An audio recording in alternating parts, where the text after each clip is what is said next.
I'm going to spend $50 billion to create 51% of the mining capacity in the world, and I'm going to steal all the Bitcoin in the world and take down the Western financial system.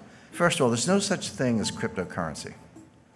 There are 1,000 cryptocurrencies. In other words, you cannot speak generically about cryptocurrencies. Jim Rickards hates cryptocurrencies. That's not true. I really, really dislike Bitcoin, and I'll tell you why.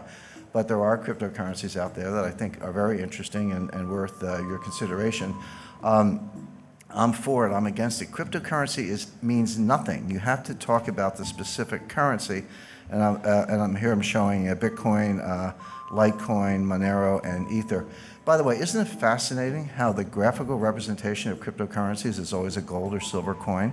Bitcoin's gold and Litecoin's silver, Monero's both, and Ether is gold. I mean, what are they trying to say? I think that psychologically what they're saying is, well, this is nothing, but if we pretend it's a gold coin, then someone will buy it. But I just find this a little bit of an aside.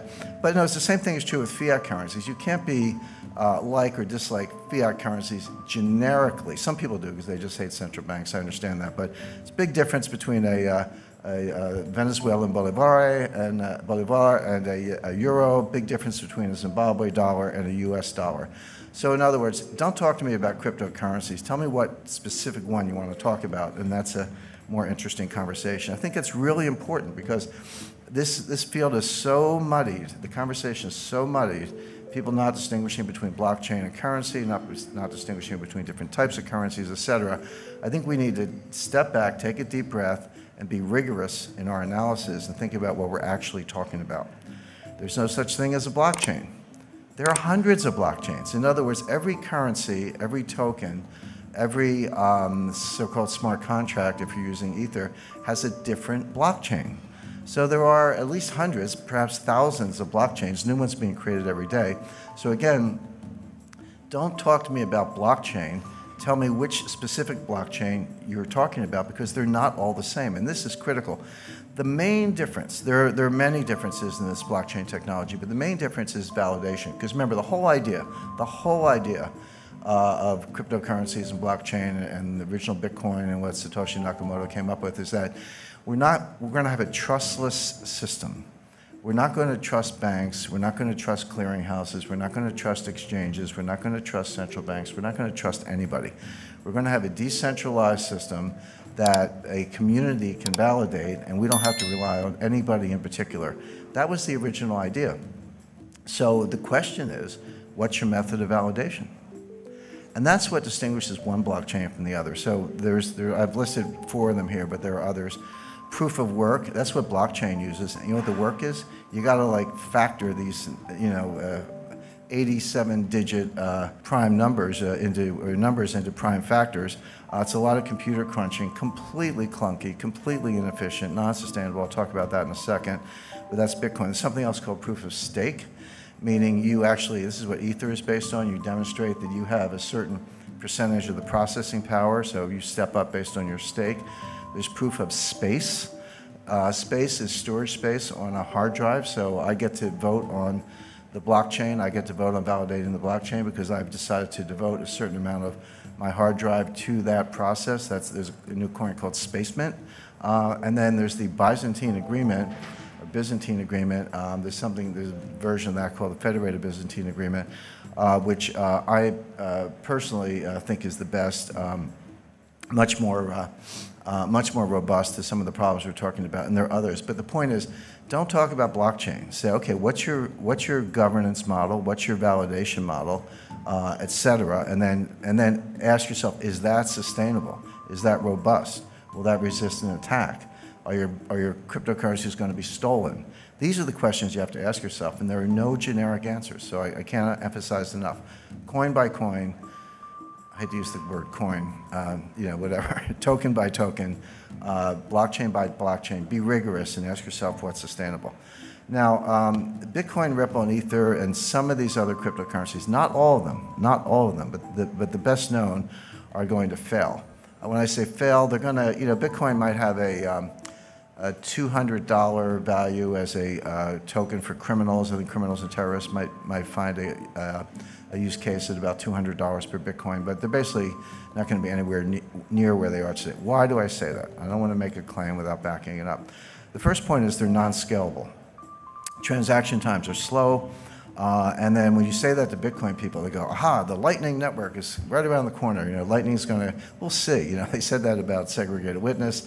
They said that about some of these other solutions. They don't seem to get community support. They keep forking the Bitcoin, meaning one day you wake up and there's 2 blockchains instead of 1, or whatever happened to that whole idea that we weren't going to have inflation, and we weren't going to pull new cryptos out of thin air. But these solutions, you have to understand what the solution is. So what they're saying is, nobody has a solution for the inherent slowness, clunkiness, non-scalability of the original Bitcoin blockchain. There's no solution for that. So when you hear about solutions, what are they? Well, what they're saying is take a bunch of transactions offline. So everybody in the room could form a group, or let's say every coffee shop in Brooklyn, New York, every coffee shop in Vancouver could form a group.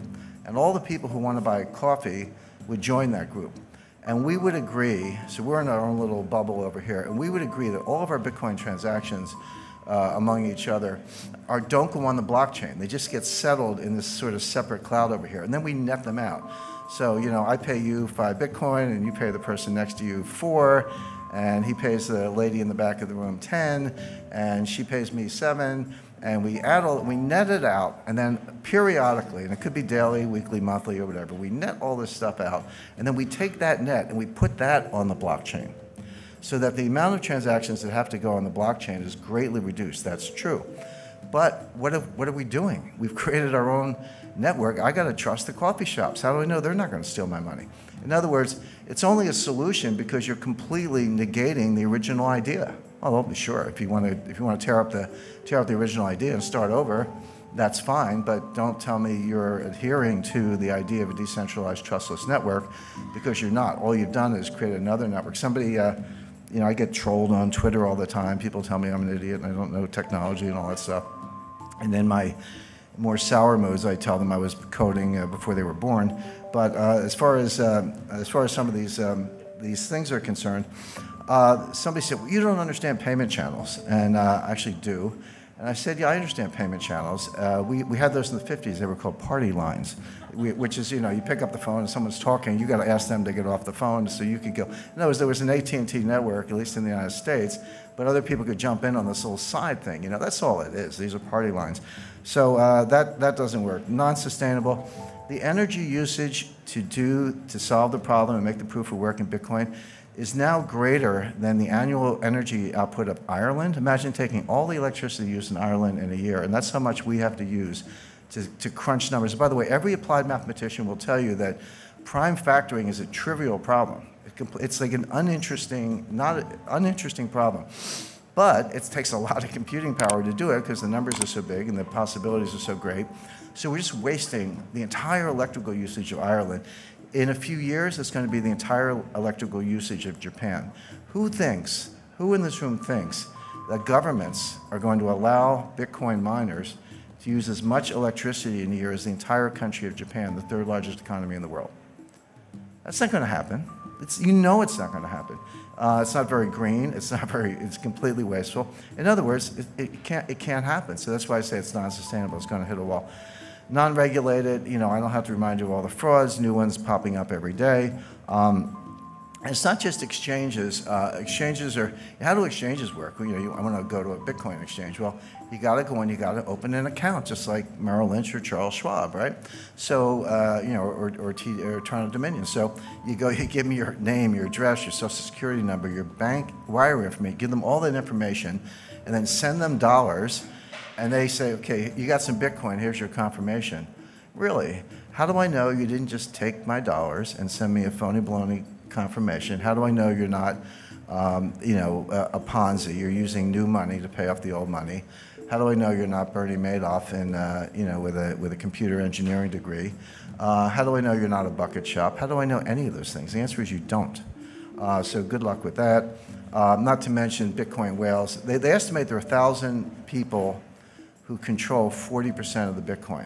Now you got millennials buying, you know, 1/100th of a Bitcoin for, you know, $10 or whatever the math is.